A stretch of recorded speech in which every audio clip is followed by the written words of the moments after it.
Hello viewers, কেমন আছো তোমরা সবাই? আশা করি তোমরা সবাই খুব খুব খুব ভালো আছো। আমি তো ভালো থাকবই, কারণ আমি ড্রয়িং নিয়ে আবার বসেছি। ইদানিং কিছুদিনই হলো যে আমি ড্রয়িং নিয়ে ন্যাকটা আরও বেশি বেড়েই চলেছে, তাই জন্য আমি এখন খুব খুব খুব ভালো আছি। তো এর আগে তোমরা শর্ট ভিডিও তো দেখেই নিয়েছো, আমি একটা পাখার ডিজাইন করছিলাম। তো শর্ট ভিডিওতে পুরোটা দেখা সম্ভব নয়, তাই জন্য আমি একটা লং ভিডিও আমি এখানে পোস্ট করছি। তো এতে দেখতেই পাচ্ছ, প্রথমে পাখাটায় আমি লাল কালার করে নিয়েছি, যেটুকানি বাকি করা ছিল। আর তারপরে আমি একটা সাদা থান নিয়ে নিচ্ছি, সেটা আমি লম্বা করে কেটে নিচ্ছি। এটা 3টে নিয়েছি আমি কেটে, ঠিক আছে। তারপর এতে আমি লাল রং করব পাড়ে, আর হলুদ রং করব, দুটো মিক্সড করে করব। হ্যাঁ, একদিকে লক্ষ্য রাখবে যাতে 3টে স্ট্রাইপের মাপ যেন সমান হয়, তাহলে পাখার যে ধারের বর্ডারটা আমরা দেবো সেটা অ্যাকুরেট আসবে পুরো একদম, না হলে কিন্তু ছোট বড় হয়ে যাবে, দেখতে বাজে লাগবে। তো এখানে আমি লাল অ্যাক্রিলিক কালার দিয়ে প্রথমে ধারে বর্ডার টানবো, তারপরে আমি এতে মিডিয়াম ইয়েলো কালারটা এতে ইউজ করব। দুটো কালার ভালোভাবে মিক্স আপ করে নেওয়ার পর ভালোভাবে হেয়ার ড্রায়ার দিয়ে আমি শুকনো করে নিচ্ছি এখানে, তবে আমি পরের ডিজাইনটা এখানে করতে পারবো। তারপরে আমি এখানে হোয়াইট অ্যাক্রিলিক কালার দিয়ে যে লম্বা লম্বা লাইনগুলো টানা আছে তোমরা দেখতে পাচ্ছ, এখানে আমি একটা ডিজাইন ড্র করব স্বস্তিক চিহ্নের। তো এই দিয়েই আমি পুরো বর্ডারটা কমপ্লিট করে নেব।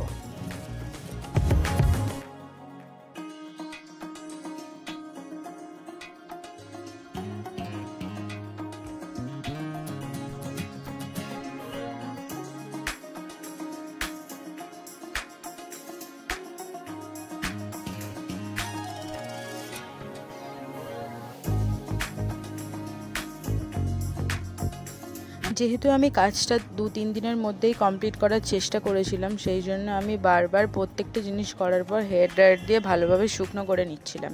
না হলে কিন্তু আমাকে অনেকটা দিন আরও ওয়েট করতে হতো সব কিছু শুকনো হওয়ার জন্য। আর এখানে আমি পাখার ওপর কালার করে ডিজাইন কলকা সব কমপ্লিট করে ওর ওপর ভার্নিশ দিয়ে দিয়েছি ফাইনাল টাচ, যার জন্য ওই পাখাটা দেখতে অনেকটা শাইনি লাগছে। পাখার জন্য আমি যে পাড়টা তৈরি করে রেখেছিলাম কলকা করে, সেটাই এবার আমি গ্লুগানের সাহায্যে পাখার সাইডে ভালোভাবে, শাড়ির পাড় যেরকম ফোল্ড করে করে ভাঁজ করো আমরা সেরকমভাবেই একে একে ফোল্ড করে করে পাখার চারপাশে লাগিয়ে দেবো।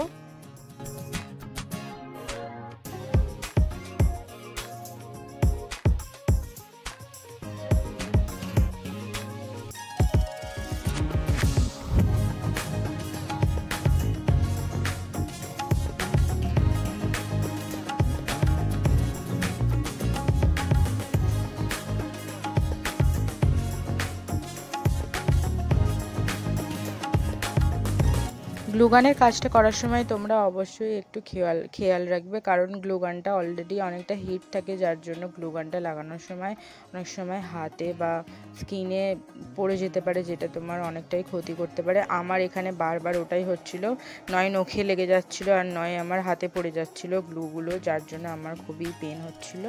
তো তোমরা একটু সতর্ক থাকবে যখন এই কাজটা করবে। পাখার ধারে আমার সমস্ত পার্টটা লাগানো হয়ে গেছে, আর যে অংশটা আমার বেশি হয়েছে সেটা আমি কাঁচির সাহায্যে এখানে কেটে নিচ্ছি। তারপরে ধারে যে অংশটা আছে সেটা গ্লুগানের সাহায্যে ভালো করে পাখার সাথে আমি অ্যাটাচ করে দেবো, যাতে না ওটা পরবর্তীকালে খুলে আসে। আর লিটারালি পাখাটা দেখতে খুবই সুন্দর হয়েছে।